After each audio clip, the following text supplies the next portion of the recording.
Buenas tardes, mi amigos. All right.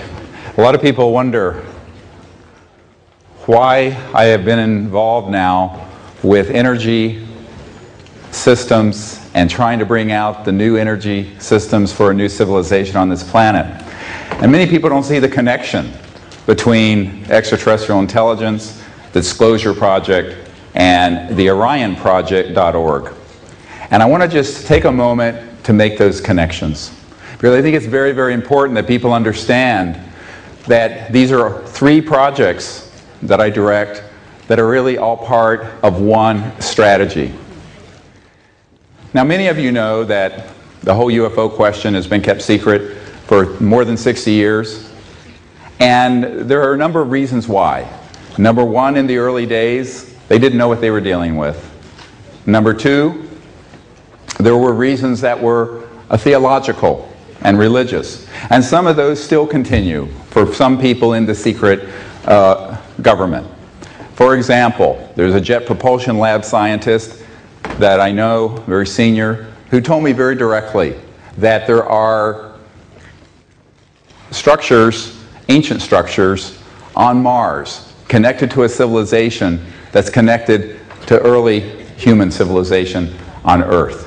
And he has confirmed this to me, and he said, but the reason that NASA will not disclose this sort of information is that it would collapse, and I'm quoting, collapse the foundations of all the orthodox religious belief systems on the planet. To which I said, bueno. But this is a problem in some sectors of the society. And so, for example, in America, 25% of the population believe literally the world is only 6,000 years old. 1 in 4 Americans. They think we rode dinosaurs with saddles. And there's a museum in Kentucky dedicated, a $26 million museum, dedicated to showing how children were riding the dinosaurs 6,000 years ago. So there are people who don't want to hear the truth about many things. So that has been one of the reasons. And I know it sounds insane to any educated person, and probably to most people in Europe and Spain. But in America, 1 in 4 people believe that. They're like children.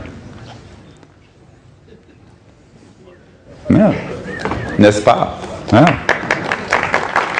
Idiots. You know, like Sarah Palin and people like that. So,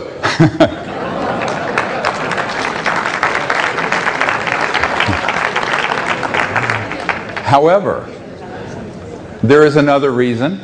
If they have been able to keep these UFO matters secret, they can provide a certain amount of information to the public and control it and spin it in a way that will be frightening. And by indoctrinating over a few decades the populace with fear, they hope to create a new enemy to unite the world around a military junta. So fear is the mind killer, and fear is the spirit killer, and this is they're hoping that this sort of midbrain of humans, where we have this fight or flight response, the primitive, very muy primitivo, that this will cause people to give up their mind and their heart and their higher spiritual state and succumb to sort of a brave new world of conflict with these beings. And this is what Werner von Braun, who invented the rocket for Adolf Hitler, his spokeswoman for the last 5 years of his life, said in this Disclosure Project testimony that this is a long-term plan to hoax a threat from outer space. So that has been another large agenda. And by keeping it secret enough, but putting information out in small amounts that they can control, they are trying to do a long-term psychological warfare operation. I have a 1953 CIA document that explicitly talks about the psychological warfare value of this subject in this regard. So there's another reason. Now, the big reason. In 2009, from I would say, 60s until now, the big reason is because if we announce to the world that there are these things that I was showing earlier, flying around, that can be hovering, and then go 20,000 kilometers an hour instantly and make right-hand turns and disappear and reappear 40 miles away. Any scientist with an IQ greater than mud, dirt, is going to say, how are these things doing this? And when that question is asked, it shall be answered. And when it is answered, it means that the energy, propulsion, transportation, all of these technologies will be known. You cannot have a disclosure on the subject that we're being visited and that they've gone through interstellar space at multiples of the speed of light without opening up this other question of how. And since it's been studied, and it can be proven to be studied in reverse engineering programs for at least 60 years, probably longer, that information will come out almost immediately. And when that comes out, guess what? It's a wonderful day for humanity, the 99.999% of us that do not own an oil field or an energy company or a power station. However, remember this little number. There are about, depending on the price of commodities, 400 trillion euros in derivatives, assets and commodities that are traded based on proven oil reserves, coal reserves, natural gas reserves. 400 trillion euros. This is a lot of chump change.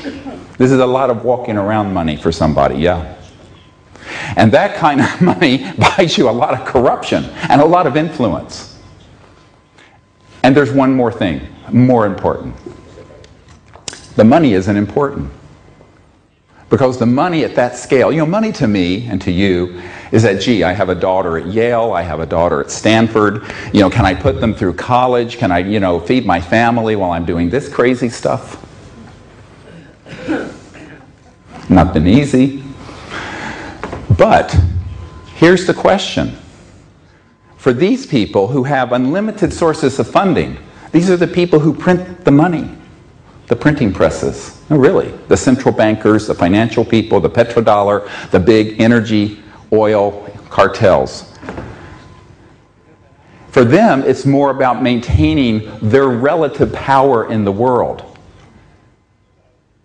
But what happens when you and you and you and you have a generator that would fit on maybe this much of a table, that would completely run your house with no energy bill, no pollution. Once you buy it, it costs no more than a heat pump or air conditioning unit. And you have energy for your property for as long as the machine lasts, which if it's built well could be 100 years, 50 years. Wonderful, yes? Well, not for these people. It's wonderful for humanity, for Gaia, the Earth. But here's another issue. And this will make you a little uncomfortable. I'm sorry. I apologize in advance. But there's a big element of racism in this paradigm. Because right now, those of us in Europe and America, which together may be 600 million people, in a planet with 7 billion, consume most of the planet's resources, and we have these wonderful air-conditioned halls and cars using petrol. But guess what? Now India and China, with 2.5 billion people, want to live like this. And so does Africa. And so does all of Asia and the islands. And why shouldn't they? And the impoverished areas of Central and South America. Why not? Here's the conundrum we're in. If all those people live like you and I do, using the current energy paradigm, long before we collapse the biosphere, we will be going to Mad Max under the Thunderdome, fighting and killing each other for the last barrel of oil. And so the economic system is set up to ensure 80% of the world is in poverty. And this is a crime not only against the earth we are killing, but humanity.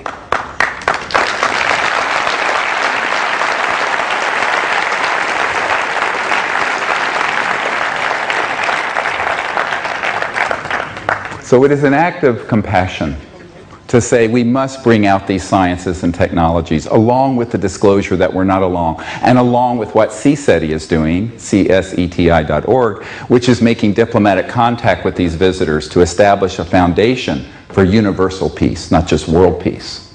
So these three projects are all going together. Now I'm going to focus right now for a little while on this energy question. What happens when every village in India and Africa can have such a device as I described? I've seen them operate. There's no question they do exist. We would like to bring one out. If we could do so, we're trying. Anybody who has one, let me know. Who's got the cojones, to do it. We'll go the distance if you will. Sorry. I'm very blunt. I'm emergency doctor, Americanos. Now, here's another point, is that if all these villages in Africa and India have this energy system, guess what? Where does geopolitical power come from? Not the number of people in your country. If that were true, China and India would be the most powerful countries in the world, not America and Europe. Geopolitical power comes from your economic and technological prowess. When we democratize these technologies and allow them to be available throughout the world, we will have to put a seat at the geopolitical table for the people of Africa, the people of India, the people of China, the people of Southeast Asia, the people of Central America, the people all around the world. And there are people who don't want to share that power. They like having it for themselves. This is really what the question is a very fundamental issue. Because if you allow these technologies to be known, within one generation, 20 years, the environment will be transformed. We will have a new macroeconomic system. The work week for the average person will fall to about 15 to 20 hours a week. Seriously. Manufacturing would become very inexpensive, and the world, this would be the tide that would lift all ships. But the centralized power system we have, based on super tankers bringing oil and central power plants burning coal or nuclear power or what have you, that system is centralized, but so is the metaphorical or the symbolic power of the geopolitical system. And all of that would change. Tilt. It is the biggest change in the history of the human race. And if you added up everything from the mid-1800s with the dawn of the Industrial Revolution to today, Microsoft, computers, lasers, the internal combustion engines, rockets, jets, this disclosure and the bringing forward of these new energy technologies will eclipse all of them added together. It is breathtaking. And when I have sat with people who are very powerful, they say, oh yes. I'll tell you what an admiral said, who is in charge of CONUS, Continental United States, C-O-N-U-S. And he said, yes, you're absolutely right. This should come out. It should have never been kept secret. However, my job really has been maintaining the status quo of the world's oil supply and energy supply. It really is. And I don't want to deal with a change this big. I just want to retire and go fishing at my ranch in Wyoming. Now these people put their pants on one leg at a time. And many of them don't want to take on such a huge issue. And when they have suggested it, then they're threatened. Let me tell you what happened to a former CIA director who really believed we were long past due for the truth. The truth. This is the subtitle of the conference here. Wonderful individual late in life, he kind of came around. You know, I believe all people, no matter, I know you cannot demonize people on this planet or anywhere else. Everyone is educable. Maybe I'm an optimist, but I believe that basically all of us have the spark of goodness within us and we can do the right thing. And so through a lot of work, our group had been able to reach a lot of officials within this majestic entity. And one of them was a former CIA director named Bill Colby. And Bill Colby was getting up there in years. He was old. And he was a member of this group. He had concluded it was time to help us. So he agreed through a colonel who was his best friend, communicated to my team and said, look, we want to meet with you and we want to hand off one of these devices, fully operational, and about $50 million US in seed funding so you can get it stabilized and secure and out initially to the public. I said, good. The week that he was going to meet with us, they found Mr. Colby floating down the Potomac River, and he had been murdered. Yes, absolutely. His wife admitted as much to CNN. Now, nobody knew why this sudden taking out of a former CIA director, and it was never investigated as a murder. It was an accidental drowning.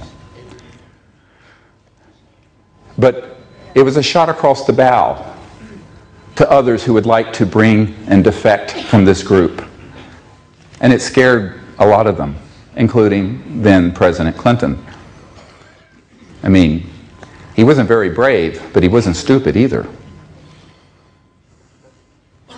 I would prefer to be with someone who is intelligent and has courage, however. So after this happened, and we began to analyze what the dynamic of this was, it became very clear that we were going to have to do some more groundwork for this bringing out of not only the information, but the actual technologies that can give us a new civilization, a new Earth, a new planetary society here. And in the course of this analysis, we said, first we've made the contact, and this is now ongoing, as you've heard yesterday. It is amazing, and it's going up exponentially in the last 6 months. We have to do disclosure. That's been done. People say, when is disclosure going to happen? I said 80% of the public already know this is real. It's just a matter now of the official government's putting their stamp on it. And believe me, the official governments always lag behind us, the people. They're the lagging indicator, not the leading indicator. We in this room are the leaders of this. All of you.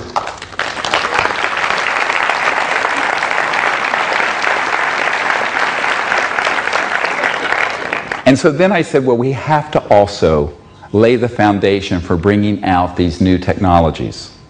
Now, many people believe, mistakenly, and I was having someone help translate the introductory remarks. Thank you very much for your kind words. But I want to be clear on something. A lot of people think that these technologies have all come from the studying of UFOs that have been shot down or something. This is not true. There has been reverse engineering and study of these sort of technologies, and I know men and women who have worked in those programs. But remember, the laws of the universe have a very nice coincidence. They're universal. And so if they can be developed in Alpha Centauri, or the Pleiades, or any galaxy, they can be developed here. And guess what? Through the minds of people, beginning in the late 1800s, this knowledge started coming through. Nikola Tesla, for example. T. Townsend Brown, who started doing in the 1920s anti-gravity, high voltage electromagnetic effects where things would levitate and lift. He then developed this with a professor at Princeton who worked with Einstein, Dr. Biefeld, and it was called the Biefeld-Brown effect. So these things were done independent of any extraterrestrial study of craft. However, when we did finally, tragically, shoot a few of these down, starting back with Roswell and perhaps earlier, using electromagnetic weapon systems, we did study it, and that augmented, that propelled and further provided an augmentation to some science that was already being studied. See, so it's more complex than most people have been presented. I'm trying to give you this background so you understand.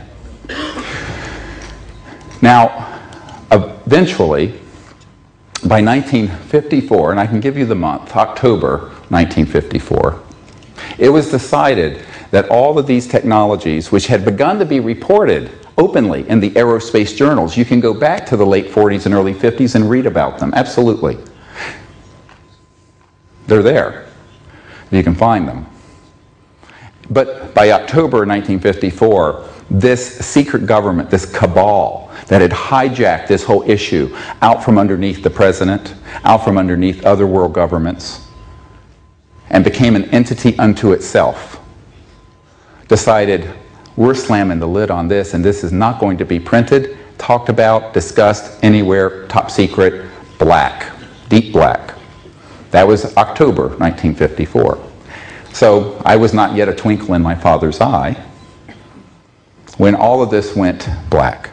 But I tell people that the tragedy here is that since before I was born, and now I'm a grandfather, we have not needed oil, gas, coal, or jet engines, rockets, or surface roads between cities. Think how many billions of dollars, hundreds of billions of dollars are spent on roadways and how much destruction to the environment. We haven't needed those since Eisenhower launched the Eisenhower interstate system in America that's now crisscrossed with these superhighways spanning the whole continent. Now imagine what a civilization from another star system might think, seeing such galactic stupidity. Oy. Ultimately, that is the problem we're trying to correct. It is 50, 60 years of unbelievable corruption and misguided policy that has become entrenched. But doing so now is much more difficult than it would have been in 1902.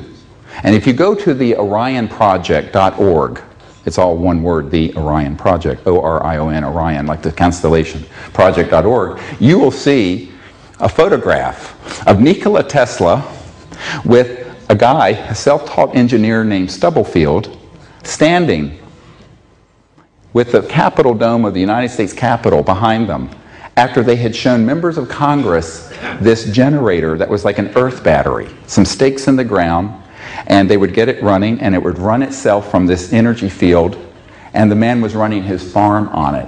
1902. So let me go back. We haven't needed oil and gas, nuclear power didn't exist then, since 1902. Now, you talk about a crime against humanity and the earth. This is the big one, a huge one. And it's all about corruption of power. And it's time for the people, all of us, to stand up and say, okay, enough of this stupidity. We're better and wiser than this. Let's unite together and bring out these new sciences.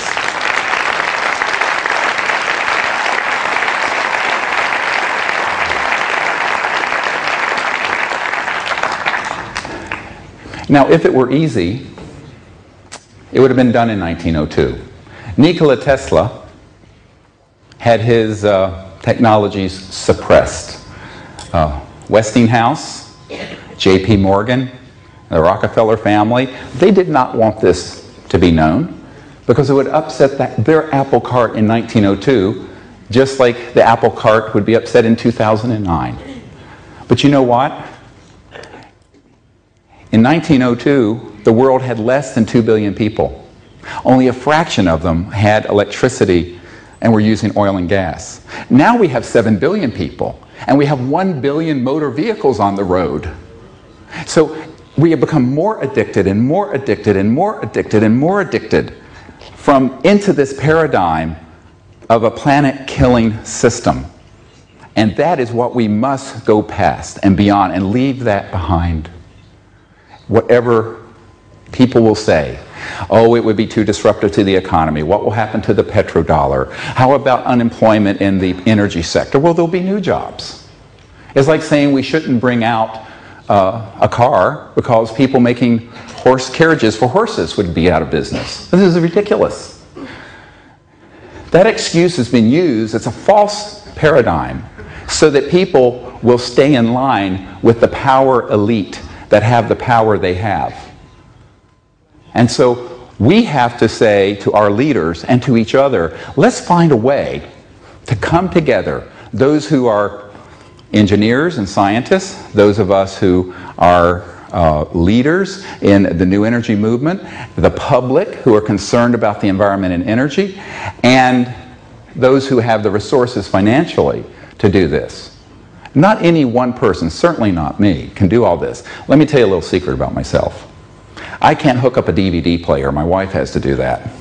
I'm such a stupid, unless it's a defibrillator for the heart or a respirator for the lungs, forget about it. I'm an idiot with machines. So don't ask me to build one of these things. I can't hook up my DVD player. My wife does that for me. And I'm really terrible with such things. So we need to combine forces. We need to combine this effort. And when we do, then we're going to need to have the strategic leadership to make the run. It's a huge run for the goal. We have this goal, and that's to get it out to the people quickly. Because anytime one of these technologies surfaces, and there have been many, such as the Stan Meyer car that was running on water, and then he died suddenly, and his work had a national security order slapped on it before he died. And now it's sitting in a warehouse somewhere with a family who really doesn't know what to do with it, and it's a very complicated situation. We've been trying to get them to help let us bring this back out, but it's very difficult. And that may not happen. But the same technology can be done by this gentleman, perhaps, or this gentleman, or this woman. Why not? I don't have that skill set, but someone here might. And here's what will happen if they do, and they can have a discussion with me. And we can do this privately. I'll sign a confidentiality agreement if it's a commercial issue, is that we will put our entire strategic team behind it, and within weeks to months, it will be seen by billions of people. We will do the largest press conference in history, and we have the people who will get there, and absolutely, if we can test and vet this system so that the scientific certainty is there, it will be disclosed rapidly, long before it's available for sale. Why? Because if you sit on something like this, one of three things are going to happen. Someone's going to come along and offer the group that has it more money than God has to buy them out. This I know because I know people who sold out. Number two, they will be ordered, if they don't sell out, to keep it quiet under threats of all kinds. In the United States, there are over 4,000 patents, because we have someone in the patent office who was there, a witness to this. 4,000 patents on these kinds of technologies that have been falling under the National Secrecy Act. And there's a Title 35, Section 180 and 185 of the title law, patent law in the United States that allows for a national security seizure. And this has been abused by the power elite to keep these things secret once someone tries to get a patent. So that's a whole problem. And then there are the people who have just been flat out killed. Now, I've had plenty of threats directed at me. It doesn't matter. No one's going to stand me down. And as I said yesterday,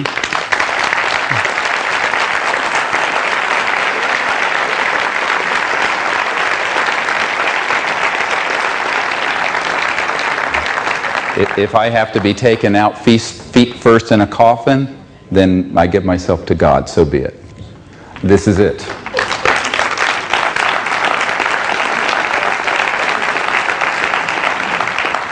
And unless you're willing to make that level of commitment, get off the stage, because I can tell you what's coming at you. What I call, politely, Murder Incorporated. And Murder Incorporated are these consortium of interests that will do anything to keep this information from coming out. Now, This means that there has to be a very well thought through strategic plan to get something from a prototype that would sit on that podium that proves this principle of extracting energy from the 0 point or quantum vacuum flux field. I don't want to get too technical. I'm only a country doctor from Virginia, so I don't pretend to be a physicist. I know enough about it to get myself in trouble, but I can describe how it works. And basically these systems, when you look at them and how they're operating, you can bring them forward very quickly as a prototype. Now, it may take a little longer to have a manufacturing and distribution and all of that, but you can certainly bring it out very, very, very quickly in terms of announcing it to the world. And why? Because this is the message of great hope. Imagine what our people all over the world would say when they realize we're not having to destroy the planet to live. We don't have to go back to the Stone Age. We don't have to commit what I call planeticide, the deliberate killing of a planet in order to have lights and air conditioning and run around in cars. This would be such a hopeful event for all of mankind, all of the human race. And our younger generation, people who are my children's age, in their teens and 20s, this would give them a light where when they look into the future right now, they just see catastrophe. So this would be a wonderful event for humanity, but to do that, you've got to have enough people who are the friendlies, I call them, within the power elite who want to see this happen, who have your back. Now we have those. I wouldn't be alive today if I didn't have a whole group of those. It's not easy to talk about this, but this is how it works. And certainly not all of them support what I'm wanting to do, but enough of them do that when we move forward with this information, they're going to say, great, let's do it with you. And we have now over 160 of these people who are very powerful around the world who would say, if you have something like that, we're not going to do it, but we'll quickly fall in line behind you. So that has taken 19 years for me to build that system. And there's a whole 39-page strategic plan that we have where every line on every sheet of paper is a major strategic action point. And this is all ready to roll if we can get our hands on something that works. Now, we have seen more frauds and more crap going around the world looking for this stuff than you can shake a stick at. There's a lot of nonsense out there. But we've seen some of the real things too. The problem is the people who have had those have said, it's too dangerous, I've already had threats, and they don't want to do it. One man whose laboratory we were in had amazing stuff, had a dozen of these sort of devices there, and he said to me, well, I don't mind being a little bit of trouble for this cabal, but I don't want to be a major pain in their ass, because they're going to come after me and they've already threatened me. So what we need to do is find both people who understand the science and are inventors who will go the distance without fear and have the courage to do it. And this has been very, very difficult. Let me explain something that happened in the last 7 months or so, 8 months. And when you hear this, you'll be astonished and you may weep. I wept. We had a man, I have to be very careful about how much information I give about this situation, who was assigned to a very compartmented, classified project. He was a civilian, a brilliant inventor, someone who knew much more than Tesla or Einstein or any of these people. He had worked out down to the mathematical formula, all the trans-dimensional technologies up to and including, and I'm going to give you a short list, teleportation, dematerialization, anti-gravity, electromagnetic-gravitic, energy from the vacuum, etc., and so on. And I'm just getting started. This guy is amazing. I've been in his lab. Now the way this works, let me explain this a little bit. Someone like that, had his own company, the intelligence community came in and stamped everything top secret, put it in a vault. He then got pulled in as a contractor to do special projects for these compartmented operations. Over the last 5 years, we had convinced them to set him free and to work with us on these technologies. And there were 5 what they call shepherds. This is the word that's used in the intelligence community, who were his shepherds, who were in charge of this kind of classification or policy. And they all agreed it was time to bring out the first level of what this gentleman could do, which was basically an energy generation device that would run your home, or you could put in your car, and you would never have to touch a drop of oil and ever have an energy bill. Because he had this. I mean, we saw these things.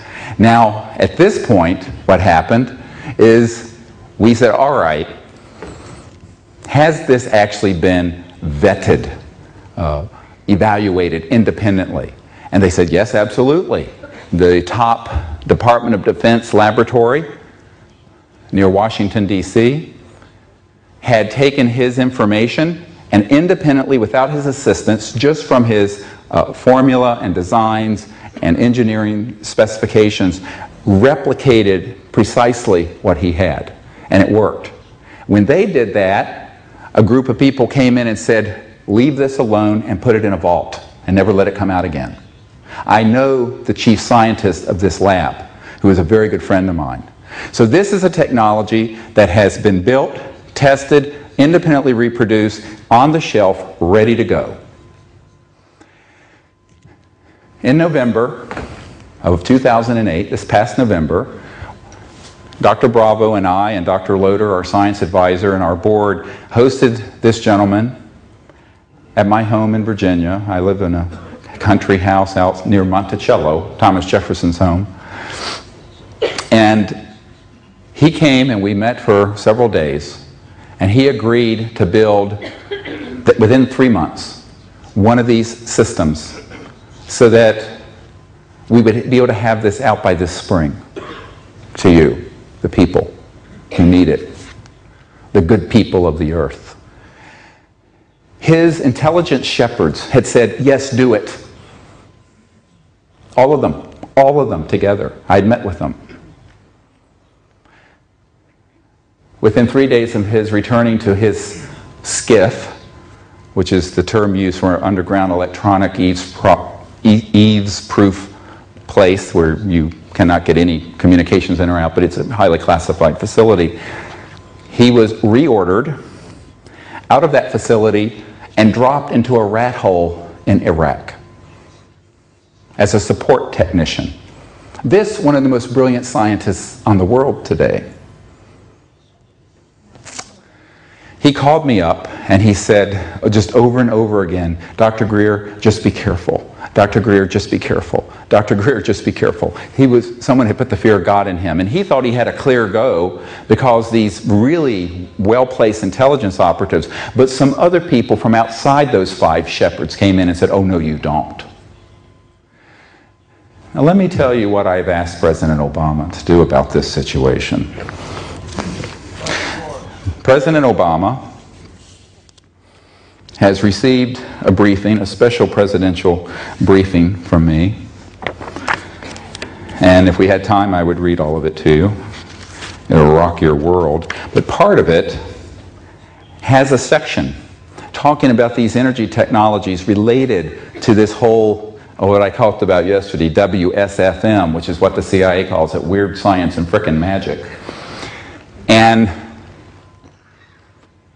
in this original that has been provided to the Barack Obama administration and to the new CIA director, I say, look, this man has told me he wants to do it. His immediate shepherds in the intelligence community want him to do it and bring this, at first level of this science out. Not the anti-gravity stuff, because that does have some defense issues, but the generation of energy. And we need an executive order from the President of the United States to specifically order this man back to this country or to the United States or someplace outside a war zone to work with us in a white world Manhattan project to bring free and new energy to this planet. Yes. We need it.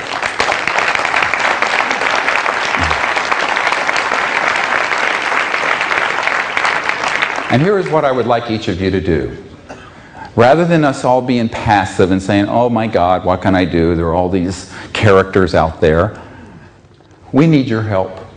Go to the orionproject.org and let President Obama know that you have learned of this and that there is a man that Dr. Greer knows very well and have his home address, his phone number, his curriculum vitae and resume and know everything about him. And that this would be the new energy economy Barack Obama promised us. And we have an automatic fax system set up, ready to go, from the orionproject.org, where you can fill out a letter and zap, send it right into the White House. All of you, the hundreds of you here, should do it tonight. And then tell all of your friends and all of your family and all your coworkers to do it. And flood the White House email and fax system with this request. Please do it for us.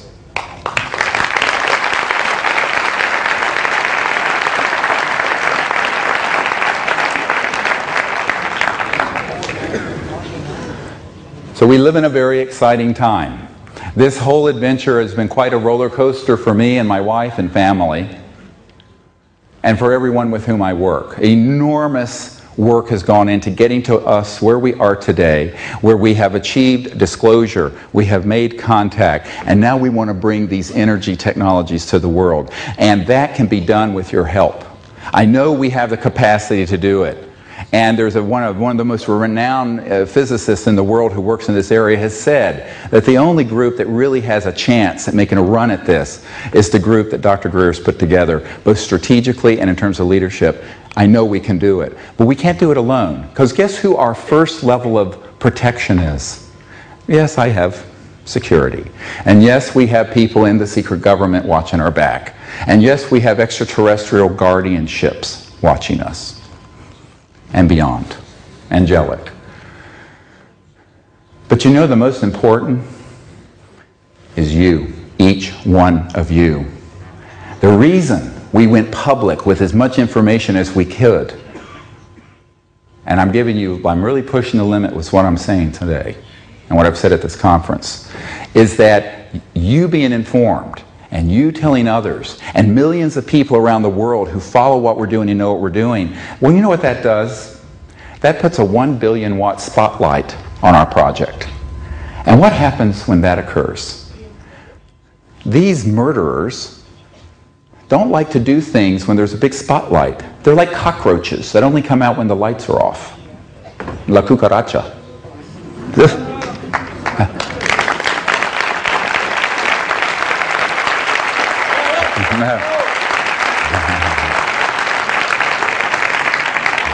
So the light of truth and the light of disclosure and the light of everyone knowing about this and being aware of it has been our first line of protection. And for that I thank you, and I thank Pepon, and I thank the organizers of this conference. You see, this is a symbiotic. Now, much of what I have to do, obviously, has been behind the scenes, and I've been criticized for that. People say, how can you meet with these devils? I said, because they can be transformed also. The power of consciousness, the power of prayer, the power of goodness.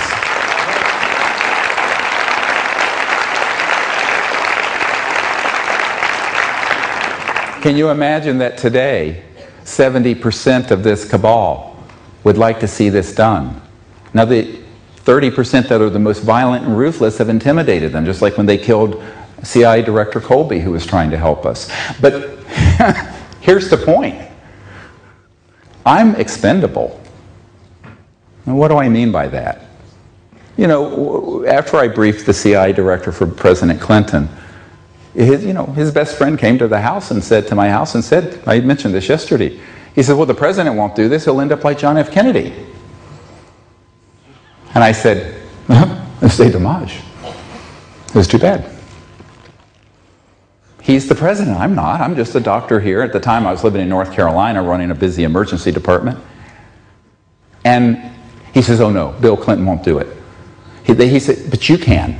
I said, what do you mean I can? What am I, chopped liver? The expression meaning I'm nothing. And he basically said yes. You see, because I'm a nobody, And because I'm not important, and because I'm expendable, and because we're the common people, we can do it. They can't. Here's the irony. We're free. They're not. And God help us, we need to step into that power and make this change happen.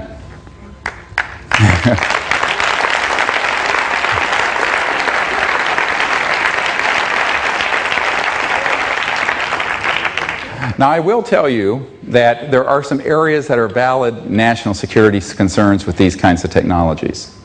The electromagnetic systems that would allow you to go from here to, well, let's say Afghanistan and back in 3 or 4 minutes. This could have a defense application, obviously. However, there are other configurations of the technologies that would allow us to just bring out the energy generation component initially. And I see this as a multi-phased process, although we're running out of time to phase it in. It should have started to be phased in 1902. If the world had evolved to where it could have been, by 1955, we would have not had surface roads. It would have been like the Jetsons, where we're floating along. Absolutely. They were fully operational by then. I have photographs from the late 50s and early 60s of what are called alien reproduction vehicles. Although it's a bit of a misnomer, because they weren't all from studying the ET craft. Some of this was coming along before we began to study the ET craft. And these vehicles were fully operational by then. The irony is that, as Bob Dean pointed out, there are 2 space programs. The space program we know about and the space program that's secret. Absolutely. Now, my uncle worked in the space program we know about, because he worked on the lunar module. But you hear things, you learn things when you're at that level of aerospace engineering at Northrop Grumman. But I think that the critical point here is that a lot of people say, let's let everything out all at once. And I tell you, I can only do so much. I'm not as young as I used to be. And the other point is, I think we need to walk straight, perhaps before we levitate. I would be happy just to be able to run this building without fossil fuels, wouldn't you? Let's do that as a starting point. That we can do this year and next if we get moving. Absolutely, it can be done. And so what I am asking you to do is help us identify, number 1, the people in society and in your own circle who are supportive of new energy research. Number 2, if anyone here knows of an inventor or an engineer who actually can do this or has done it, that has something ready to be evaluated and will cooperate with a very fast-moving strategic plan to move it out, they need to get hold of me immediately. And number 3, if anyone here knows of some people who can provide the startup funding that's clean, not corrupt money, clean money. I've turned away tens of millions of dollars because I knew it was dirty. I'm being modest. I turned away $2 billion. Did I tell you this story?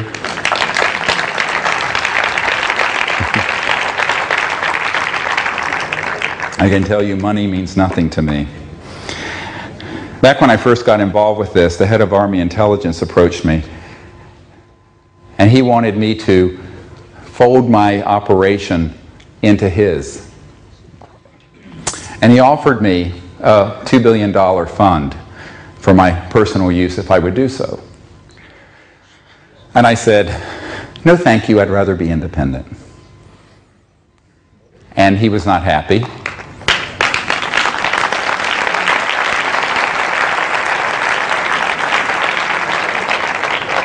He then went to my wife.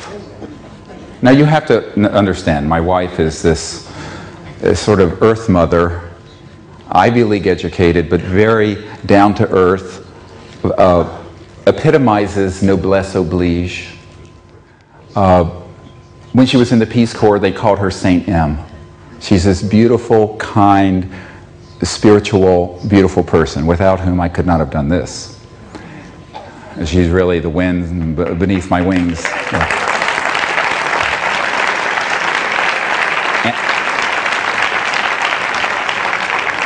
And in 4 weeks, we celebrate our 30th anniversary. So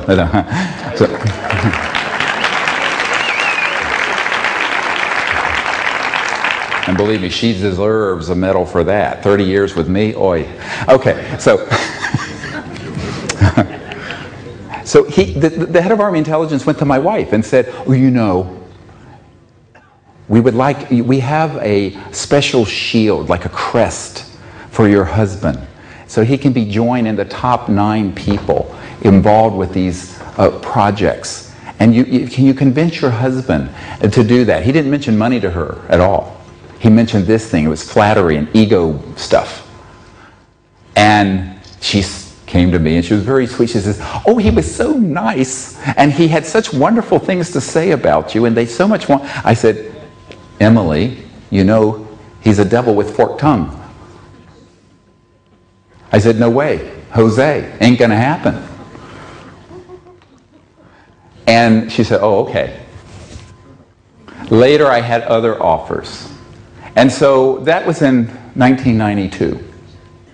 So for 17 years, I have been offered up to multiple billions of dollars. I have had my life threatened and my best friend murdered. And I have been reviled and ridiculed and everything done to me. Up until just before coming here, horrible death threats and people staking out my house. And you know what? I am only redoubling my effort. Screw these people. You know,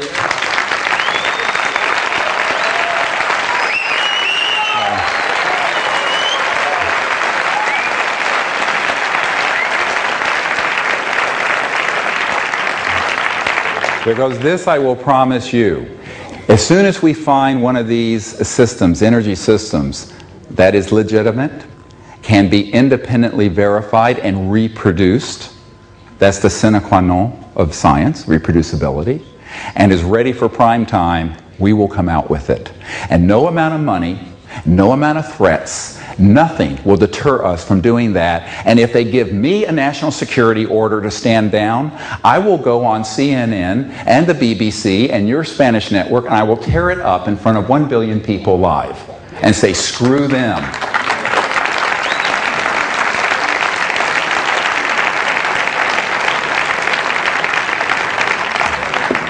Because here's a little simple legal fact. And those of you who, I'm getting riled up here, sorry. This is how I am, very passionate. I'm nice until I'm not nice, and then it's kind of hell on wheels. But these people are the rogues. Not us. We're not the rogues. We're the good people of the earth wanting to create a better world for our children and our children's children's children. Going into the future, 500,000 years. Can you hear the children calling you? They're waiting. They're waiting in a cosmic waiting room coming to this planet. You can see it. You can feel it. This is our sacred obligation. And so I have to say this because many people have said, how can you put these sort of documents out on the street and in books? How could you bring out 110 people with top secret SCI, Special Compartment and Intelligence Security clearances, and bring their testimony out to 1 billion people, which we have done? Here's what we did. In 1998, 11 years ago, after we determined that the President of the United States, multiple of them, had been denied access to these projects, that at least one of them had been murdered over this issue. I have a document to this effect. And I know 2 of the people who set up the logistics who killed Jack Kennedy. I know them personally. They're old guys now. That they have lied to the Senate Intelligence Committee. They have deceived your government, the European Union, and even high officials in the United Kingdom and in the British royal family that I have connections to. In addition, you have people like Lord Hill Norton who came out publicly with the Disclosure Project material, as you have seen. And he said to me, I was sitting at his house in Hampshire, in England, and he was sitting here and I'm sitting here, and he was a very short man. Well, most people are short compared to me, but he was about 5'2", had steely blue eyes, and he was a 5-star admiral, and very feisty. And what happened is that as we were sitting there, and he was really wanting me to tell him everything I had been sharing with President Clinton and all these people, he eventually said to me, and it was very typical of what I've heard from many of these officials. He said, you know, I was head of the Ministry of Defense for Great Britain. I am a 5-star admiral, what they used to call a Sea Lord in England. And I used to be head of the military committee for NATO. And they never told me about any of these things. And he asked me, why? And por qué? Why did I be left out of this? And I said, my friend, you're in the same boat as the CIA director I met with and the president. I said, unless you've been brought up through the system, they don't tell you. So it doesn't matter what your rank is or position. It's whether you came up through the system and they tested you for whether you will go with the agenda of secrecy and destruction and warfare. And then they will put you any information you want. Little by little by little, they'll give you little bits until you violate their trust, and then they'll either kill you or kick you out of the program. But you were assessed. The first thing they do with someone like you is a soul biopsy. What is this, a soul biopsy? The medical term biopsy, take a piece. They take a look at your soul, and they want to see if you're a stand-up guy, a good person, and you're not going to go along with a criminal enterprise. They're not going to tell you. Because if they did, they'd have to do to you what they did to Lord Mountbatten, and what they did to John F. Kennedy, and what they did to Bill Colby. They would have killed you. So they protected you by keeping you out of the loop. Because you would not go along with that agenda, would you? He says, you're bloody right, I wouldn't, not for one damn minute. I said, well, that's why they didn't tell you. Now, after I'd gone all over the world and met with people like this, we made an assessment that these programs were illegal, unconstitutional in every country. A priori, they could not use the law to protect themselves. And the same applies with these technologies. If they issue any inventor a national security order, he needs to get hold of me so I can take him by the hand and rip that thing up and say, these people have no legal standing because they're the criminals.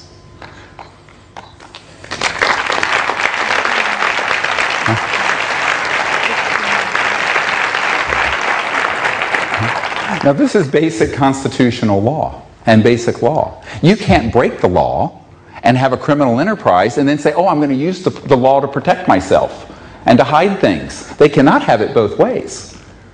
And therefore, we're on the side of the angels. We're on the side of the law. And so we should go forward with that certainty, not thinking that it's easy, not thinking that it is without risk. Is anything wonderful and great done on this planet without some risk and some effort? This is Earth, not Harania Loka or some astral heaven. This is it takes work to do this. But I will tell you this. This is the pearl of great price. This is what you don't throw back into the sea. This knowledge that you have received this weekend at this conference is knowledge about really a sacred responsibility, a call to action. A call to do something about this. Not only peaceful contact with interstellar visitors and disclosure, but seeing that we lay the foundation for these technologies to come out to be used for peaceful energy generation, to save our planet from the abyss it is going into, and to alleviate the suffering of the planet. Because for most of the people on the planet today, 1/3 of the planet's population lives on less than $2 a day. It's already a cataclysm. It's already terrible. And if we have any compassion for those people, we will say we will make an effort for them, for all the children of the earth. Because it is only when there is justice and only when there is a certain decent standard of living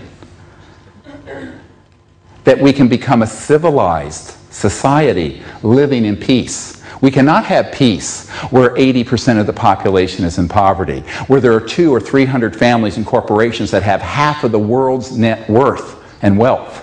This is not a sustainable situation. So there are 1,000 reasons to do this that are all good reasons. And the only reason not to our fears, our timidity, our weakness. And this is the time where I'm telling you, we have to transcend that. We have to look across to that far horizon, that we're going to make it together. We're on this planet together, Schoolhouse Earth, and we are going to make it through. The only question is how much difficulty, how much tumult, how much catastrophe. And this is totally dependent on what we do with our free will. This is the sphere of free will. The ETs are not going to land and make this happen for us. Then we would learn nothing. It's like trying to impose Jeffersonian democracy in Iraq. Silly. They're wanting us to do this so that we become a peaceful civilization, and then the cosmos will open wide its arms and embrace us.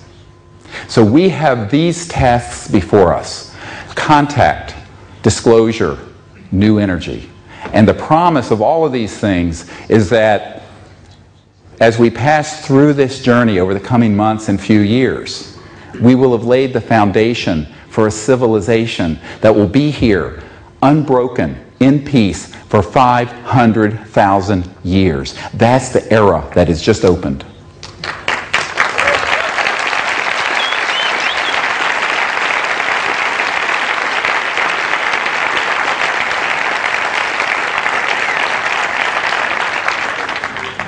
And that's the vision we should share from heart to heart with our loved ones and our co-workers and the President of Spain and your parliament.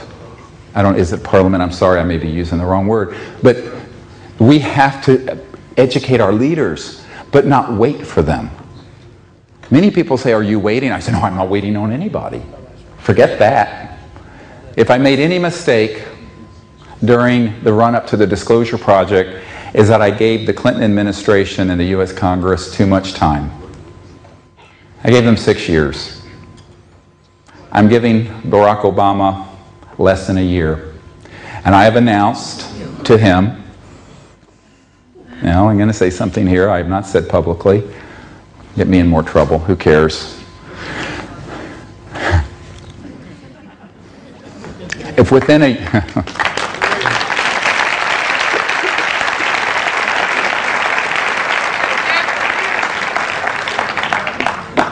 If within a year of his taking office, they have not taken definitive action on these issues, we are going to form together the Council on Interplanetary Relations, and we're going to formalize contact and bypass these useless governments in the world.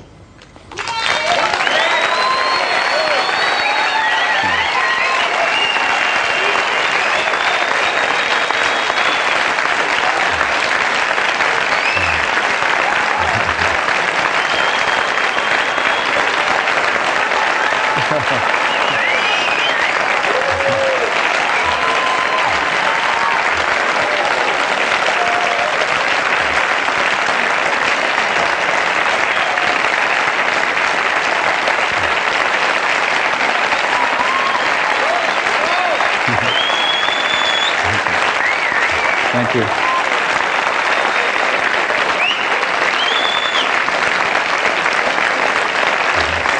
Number 2, and we're just getting started.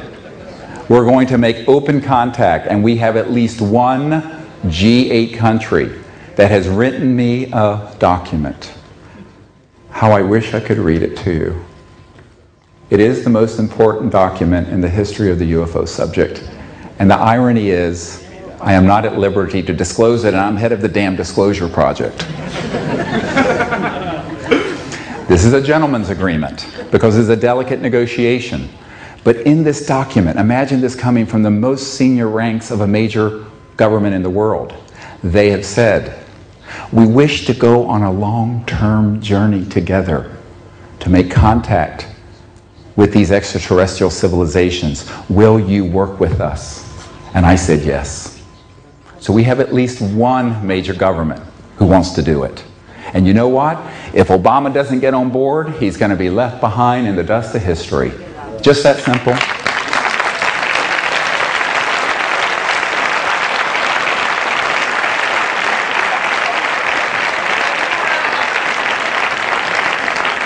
And number 3, we are going to persist in identifying these new energy technologies. And I have been told here in Spain, there may be 1 or 2 of these waiting to come forward. I hope what I've heard this week is true. I've had some wonderful meetings.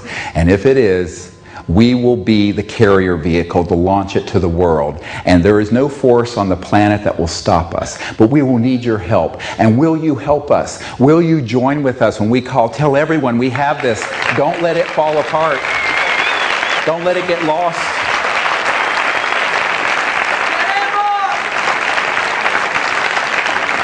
Because we stand on the edge of eternity.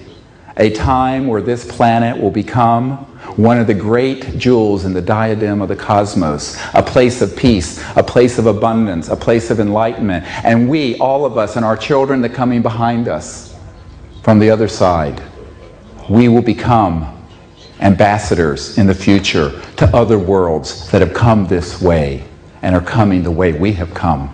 And so the cycle of life continues in the universe, and we are all part of that.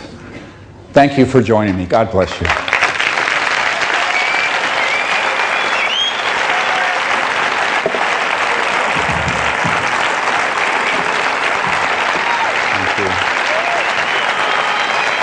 Thank you. I love you.